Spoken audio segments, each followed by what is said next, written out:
Thank you for coming back to Inside North Carolina Real Estate. Last month, we talked about what buyers need to do to really get into a house, to make that offer from a realtor's perspective. Today, we're going to be talking about what you should be looking for when you go into that house from a home repair perspective. I'm Terrence with Boykin Realty here in the Triangle. And I'm Donald Smith with Broker Smith at North Group here on the coast. Here in Charlotte, you've got Zeke Farrington with Zane Real Estate Advisors, powered by Compass.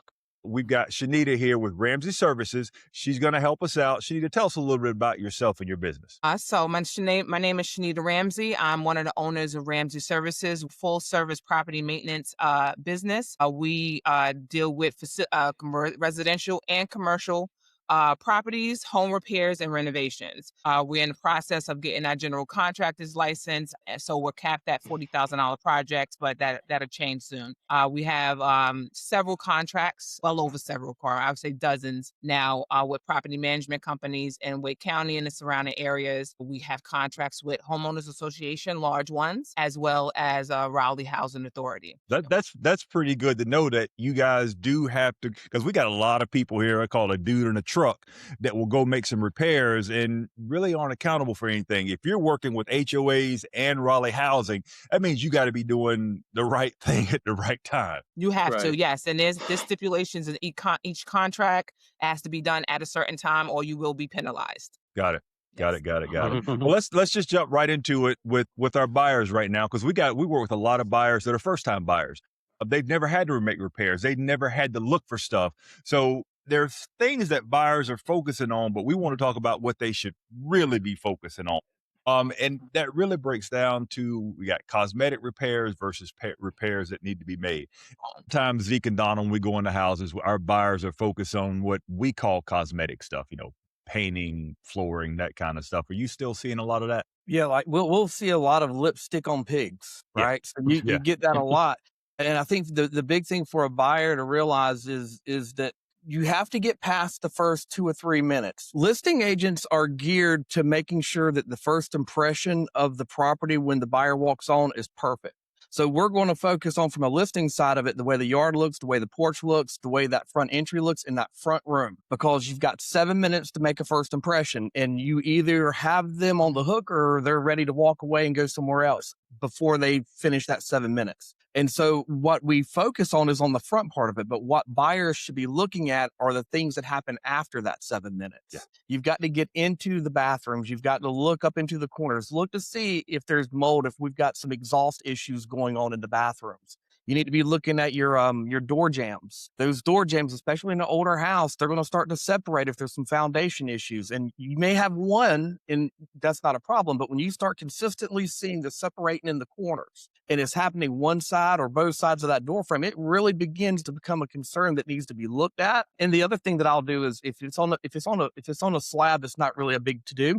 But if it's on a crawl space, I will literally walk the rooms back and forth, just making sure that everything feels like it's level. You need to make sure that the structural things are in place. And for all that's good, pay attention to the windowsills. Walk the house, look at the windowsills, because those blown windowsills, eventually you're going to wish that you had paid attention to them.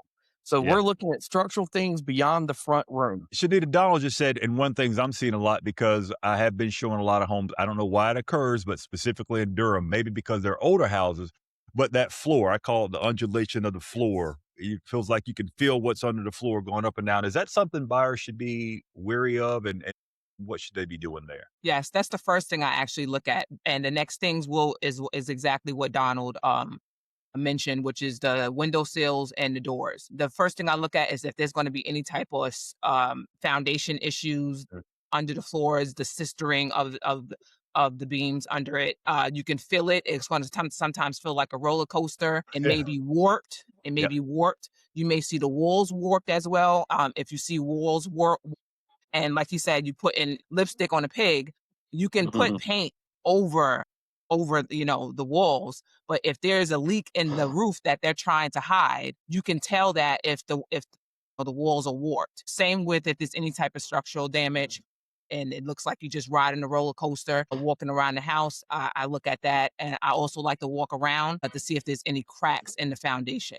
especially if you have a walkout basement. I know it's North Carolina, there's not much of those, but if you do have a walkout basement, that is something to look at. On those floors, do we get more of the roller coaster floors in older homes just because they've settled over time? And is that something that it might be okay in those? Have you found that, or give me some insight on those if you have it? Well, technically, I've seen that, and I do see it a lot more in older homes, and it could be a sign of termite damage. I did not think of the termites. Right. It could be a sign of the crawl space was not there's no barrier Hmm. in the crawl space that was set up, and it was just like stayed like that for decades. Um, so I mean, I like to personally, you could stay away from that because it could be a high price on that. You're looking at minimum somewhere close to 10,000 at Wow. minimum. If it's termite damage, it could be more. You may have to think about having to maybe lift the house some, place the joist underneath, make sure that you have a good vapor barrier so that there's ventilation in the crawl space. So if you are a first time home buyer, it's not really something that you would want to have to deal with. But you do still get some type of structural issues in new construction homes as well. So it doesn't mean that just because it's an older home, you're not going to get those type of issues. You can get it in a new construction home as well. If you will, you mentioned the vapor barrier, and when I started in this Mhm. business 10 years ago, I swear I did not see that many vapor barriers, and they didn't come up in inspections that often. It seems like it's been a big thing in the last, I'll say, 6 to 7 years. Can you talk to our buyers about why, especially in North Carolina, that vapor barrier in the crawl space is so important? That's because the composition, the soil composition is moisture rich, right? Mhm. It's good for vegetation, right? When you Yep. want to you want to plant Mhm. some good stuff in the ground, but it's not good for your crawl space, right? You don't want moisture to stay there and stick there because it's going to eventually soak into the wood. It's going to expand the wood, and then eventually it's going to start looking like a roller coaster, and you're going to start riding the waves. I do see a lot of those in Durham. I've been to a lot of Durham houses in the last I say maybe month or so. And those older homes, if there's no vapor barrier there, or if the sump pumps is inside of that area in like the crawl space area, and I've seen pooling of the water. So if the sump pump doesn't work and you're not pumping that water out and it just sits, it's not going to evaporate. There's no barrier to provide insulation. I mean, provide ventilation in the area. You don't want that water to stick there. You want Got it it. to evaporate. You want it to be dry. You want it to be ventilated so that that moisture doesn't hit the wood that's under the floor. Makes total sense. Speaking of the crawl spaces, I know here on the coast with all the storms we have, they have a lot of crawl space repairs, and part of that is them having to replace the insulation that's hung up against the subflooring. Can you explain the proper way in which that insulation is supposed to be hung so that we don't end up with moisture issues inside of the subfloors? So that the insulation should be hung not with the paper side down. It has to be hung the opposite direction so that the barrier drips the water down and it doesn't soak up. The paper should be up so that it creates a nice ventilation for in between that subfloor in the insulation. Got it. Zeke, Donald and I have been asking all the questions so far. What do you got? Well, I'm glad, first of all, that we have Shannita on because this whole vapor barrier thing is something that I point out here. And I don't know if I'm not trying to mislead my clients or anything, but I come from the car business. And so I have this thing that if I see a car, for example, it can be an older car and it has Michelin tires on it or Continentals or what have you, I automatically say that's a car that's been well taken care of because they spend the money on expensive tires and they're spending the money to keep the car up overall, right? So the same thing with vapor barrier. Excuse me, I point that out to my clients. If we go up underneath and I see that vapor barrier, or sometimes if I don't see that vapor barrier, I use that same analogy and I might say, oh, well, gosh, this home has that vapor barrier. That's a good sign that they've really taken good care of the home. So my question would be, am I really being fair, Shannita, to those homeowners who may not have vapor barrier under their homes? Yeah, you can still be fair because even if they do not have that vapor barrier, but you don't see signs of there's any issues with the subfloor because it hasn't been there, it's not much to add a vapor barrier. compared to termite damage, right? Right. You're talking about a few $1,000s versus several, tens of thousands of dollars, depending on the extents of the damage. So it doesn't necessarily mean that, homes without that vapor barrier, there's already an issue. You should be able to see signs that without that vapor barrier, it caused damage, and then, let the homeowner do their thing. And then an inspector will find that if there's any issues. Okay. Mhm. Okay. Let's go from the crawl space to the roof. When we're walking through a house, and one of the big things I have my buyers look for is if we can see past signs of leaks in the ceiling. Mhm. And you think about it, if it's a ranch or we're in the second floor of a 2-story house, it seems like it would be coming from the roof. But if we're on the first floor of a 2-story house, it could be, I guess, roof, or oftentimes look at a bathroom issue. What should some of our buyers be looking for when it comes to roof leaks? So you're going to see stains on the ceiling. You're going to see warped walls. From if it's a 2-story and you have the leak coming from maybe a bathroom, you want to look at as well as the caulking, if there's any grout issues and anything that's exposed on the second floor. And if it's just a ranch 1-story, you're going to be looking at the walls as well, see if there's any staining on the walls, look around the light fixtures, as well as see if there's any warping, any signs of that. You still may be able to see it even if it's painted over. Got it. Mhm. And that's a hard thing to see because we talked about lipstick on a pig. That's one of the big things sellers do. Is they'll do carpet and paint. And it's really taking a flashlight in, kind of shining to see if you can see any differences in that new paint. Mhm. It's tough to find, but a lot of times it's there. Yeah. Yeah. Mhm. You can go really extensive and just get a moisture reader. Some Yeah. people, some people can do that. You can just really get that from Home Depot and see if there's any type of moisture in certain areas. Got it. If you do, Shani, explain to people what a moisture reader is. I want to say something about that. Yeah. So it's a device that you can use to like direct you of where there's a large patch of moisture. So if there was a toilet leak, or if there's an active leak that's hidden, you'll see that. And you may also see signs in the floor. I don't know if you want me to go into an example, but Go ahead. Go ahead. so it was a rental property that we were going to buy, and you're familiar with this, Terrence. And where was that at? That was about 2.5 hours away. I forgot the town. Greenville. Mhm. That's where it was. Greenville. And the owner was trying to hide a active leak behind the walls. Everything else looks good, right? But as soon as I seen those floors, past signs of that there was a huge leak that happened just not too long ago. I would say a Mhm. month or two prior to that. And you seen the flooring was warped. They tried to patch it up. They tried to glue down some extra LVP on there, but I seen it right away. So those are signs as well that there's something's going on. Yeah. Got it. Yeah. Yeah. I would also look for that when I see a house that the whole house is popcorn, but one room is smooth. Mhm. Yes. Something happened. Either something happened, or sometimes I look at it, if it's a kid's bedroom, they may have put stars and all that stuff up where they had to take it down. But that's something to look for, one of those little things. We talked about some of the cosmetic stuff. What are some of the system issues that we should be looking at and red flags? Really looking at, I guess it would be the roof, the HVAC, water heater. As a buyer, what do people need to know about, and what are some of those expenses they're going to be looking at? Well, the biggest thing is that mostly everybody do not. I say 90% of the time, they're not getting their water heater flushed Mhm. once a year. That is one of the biggest things that I've seen, um, that causes a huge issue. You go 20 years without flushing your water heater, it's going to go for a fact. It's going to go. Wow. Or you want to determine whether or not it's a gas water heater or electric water heater. It's gas is going to be more money in the long run if something was to ever happen. Electric is a lot easier to switch out and change. You got the HVAC system as well. You want to see when that was installed.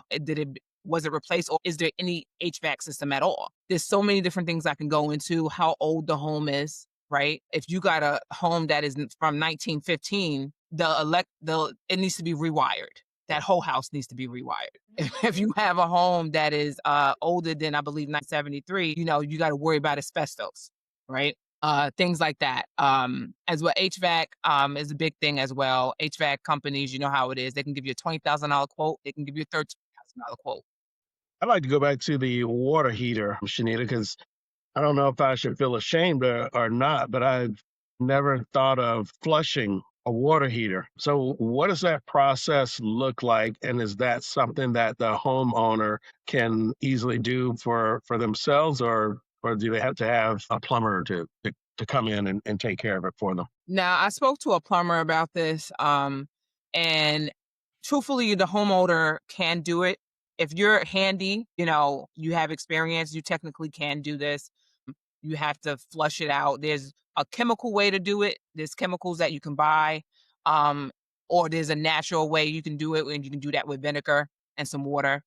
But it really just flushes out those impurities. It flushes out any of those, like it might be small pebbles, rocks, things like that, that will clog the system up over time, and then just builds up, builds up, builds up, and then eventually, the water heater just goes. So you technically can do it yourself, or you can do it through a plumber, and I believe it's really not that much money. I would say it's a few hundred to several Yeah. $100s. I've heard I've heard 150 to 200. And the Yeah. thing that, because I do sell quite a bit of new construction, one of the things that I've been told is it's almost more important to flush a tankless Mm. than it is a regular water heater, which to me doesn't make sense, but that truly is Right. what I've been told. Yeah, I mean, it all depends. I mean, I got we got a property in New York that it was never flushed, and it went about 30 years without it being flushed, but it went just recently, Mhm. about 2 years ago. So I would suggest both, just on the safe side for maintenance. Got it. I'm starting to see more tankless. Like I was again at new construction this past weekend, and not just from that one, but others as well. I'm starting to see more tankless water heaters being installed in the new construction. So, Mhm. and you're right, Terrence. It doesn't make sense to me. I'm thinking it's tankless. Yeah. Yes. Yep. Do you Keep things simple, right? do you you find that the water source plays into the lifespan of the water heater or other water based appliances? Meaning like the difference between being on a well versus being on public utility. No, based on what the plumber told me, I don't believe so. That does bring up a good question. Something we haven't talked about though is water. So water source and sewer versus septic. What are you guys seeing around here? Septic is accepted here. I got a lot of people that are moving from out of the area that really don't know a lot about septic and sometimes don't understand how to use it. Shannita, can you give us some tips on, once this buyer moves into the house, how should they care for their septic system? What starts is just the materials that you use. You really want to be safe to ensure that you are using the proper toilet tissue. It seem simple, but really that's the most important thing. You want to ensure that you're really not clogging the system. You want to make sure that you are getting it cleared out often, as recommended that your septic company is telling you. As well as it's important to as well call the county to ensure if the paperwork didn't come with the house, right? You wanna know what your septic capacity is, right? Because sometimes it may not match the plans of your house. You may have a septic capacity of of 3 bedrooms, but you're living in a 5 bedroom house, right? So those are the things to know. If the paperwork didn't come with the house, call the county, ask them, hey, do you have a record of what my septic capacity is? That's a big red flag item for me, especially in some of our homes where we can tell that there have been additions made to the Mhm, house. And mhm. if it's an extra bedroom, you move into that house, your septic is now not qualified for that house. You're stuck. Donald, I saw you kind of chime up on that one. What's your experience on that? Yep. Well, it goes back to the listing information, right? You can't Yeah. list the property for being more bedrooms than what the septic permit allows for. I'm sure you folks up in the research triangle don't have the same issues that we have with keeping up with paperwork, but in our county down here, there's certain counties that you can almost guarantee you're never finding a copy of that permit where it's Yeah. going to give those capacities. And then other ones will only keep it for a certain period of time. And so a lot of when we go to list the property, sometimes we have the permits, sometimes we don't. But at the end of the day, the buyer needs to do the due diligence to make sure they understand what they're getting, even if the listing agent and the seller did not. And the surefire way to make sure you know what you have is to make sure you get that septic inspection. Yeah. Mm-hmm. Yeah, I highly, highly, highly recommend septic inspections.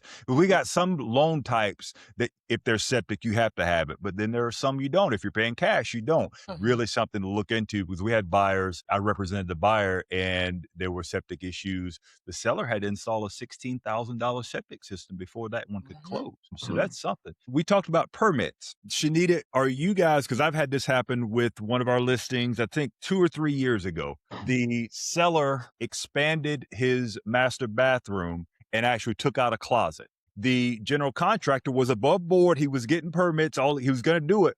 He passed away during the process. So his guys finished it, but he never pulled the permit. So we had to reach out to one of our general contractors to pull that permit before we could sell the house, make sure everything's correct. Is that something that you guys can do at Ramsey Services? Not currently. We don't touch anything with permits. Okay. not as of yet.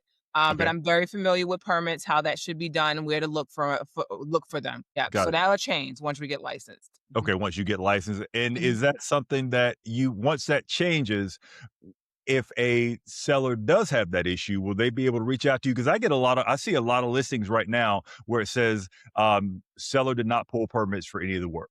So Yeah. as the seller's getting ready to put a home on the market, would they be able to reach out to you guys to have that work Oh, for done? sure. I am top number one. With or without this business, I Yeah. call the county. Got it. Like I can tell you I think last year we went to Roanoke Rapids, right? Went to go see a duplex house, very old house. I think it was like 1920s. We had a GC. The GC that completed the work on the house was from New York.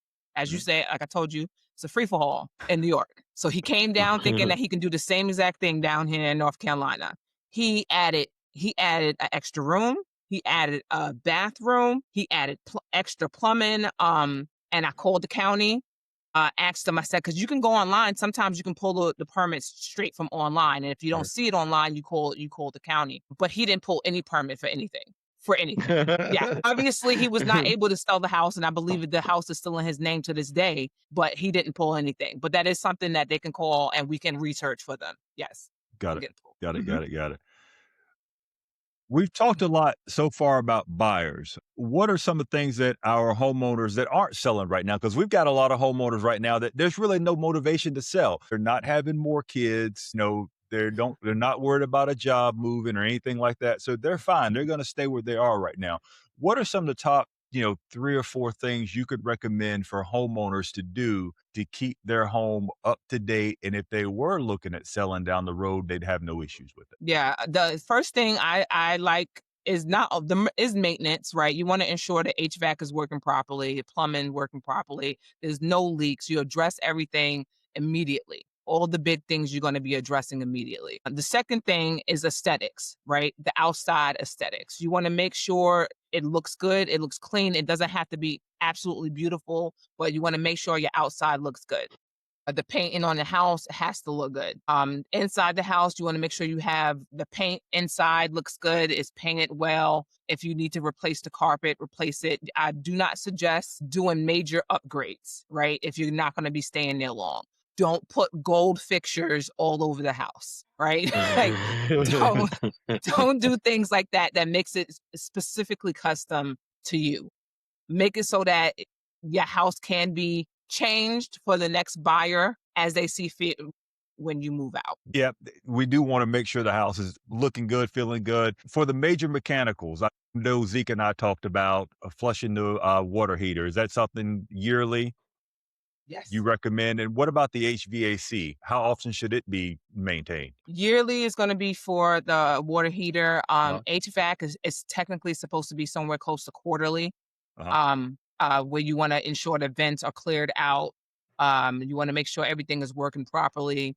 And you want to really, I can't say this enough, make sure that you get the right HVAC company to do that. Or maintenance company, right? Please do that. I have a horror story from just a few weeks ago from a colleague of mine that she got her HVAC system. She was doing all the right things and she called the wrong HVAC company and they came in and they destroyed her system just by cleaning it. Yeah, they took off the fan. They take off the fan sometimes, they clean around it and stuff like that and put it back. But they wind up bending it. So it's now warped and it's wobbling. So she wound up getting one of our technicians to come in because now her house is vibrating. Her bedroom vibrates. Her mirrors in her bathroom vibrate now because it's vibrating in the house. The HVAC system is in the attic. So now they're saying that they want to replace it after they broke it. So please I can't say that enough, to get the right HVAC or maintenance company to do it. Because you don't necessarily need an HVAC company to do the cleaning, but they just need to you need to ensure that they are at least certified to clean the HVAC system. One of the things I want to point out on that, because here we've got a lot of people buying new construction.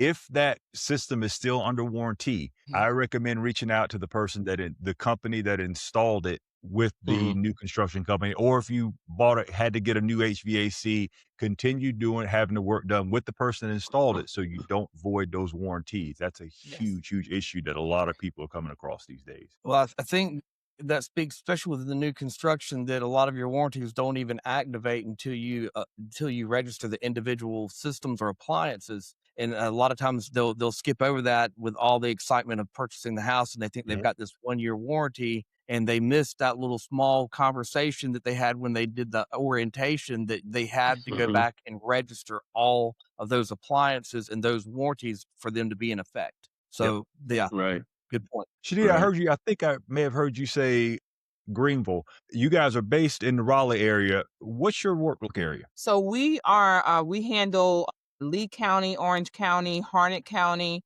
Wake County, Durham, and I believe that is it. That's enough. Yeah, that's enough. I mean, we've been expanding. We got a lot of contracts, so we're just expanding and getting new people in. The more staff I can get, the larger our service area get. Got it. You didn't say Chatham. I don't think. Do you work with Chatham County? We do work with Chatham. Okay. Yes. Okay. Yes. Okay. We went as far as Sanford, Roanoke Rapids, Lee County. Yeah. Okay. Well, Yes.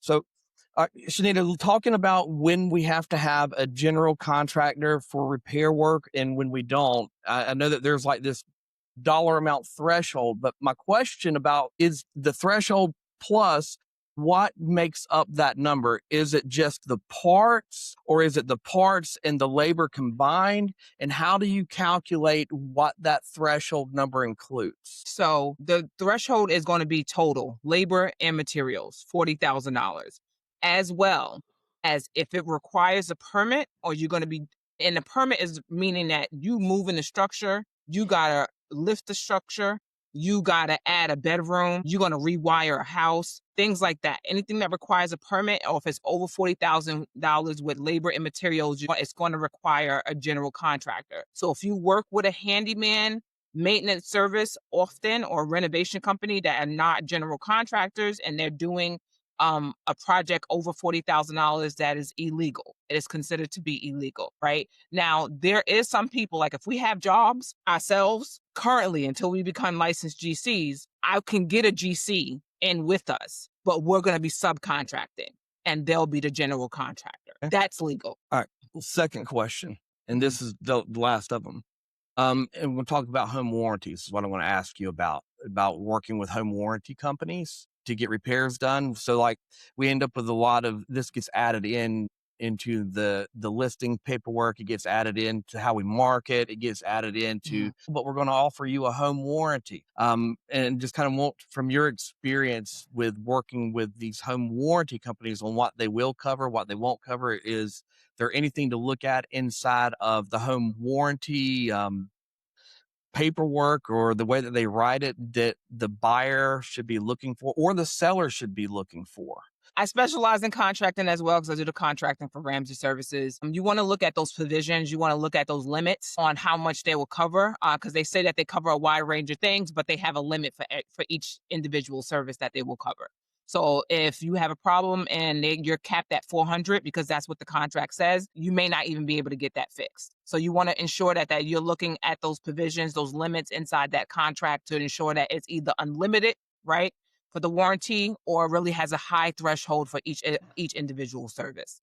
So if you're what I've seen, if you're a buyer going into a resale situation and maybe the HVAC is older, or Mhm. sometimes you have to buy coverage specifically for the washer dryer, coverage specifically for this. So really look at those home warranties, those add-on home warranties. Mhm. Yeah. Oh, Got it. Well, I that's hope great. that was helpful for everybody. If Mhm. you've got any questions about maintaining your home, please reach out to Shannita.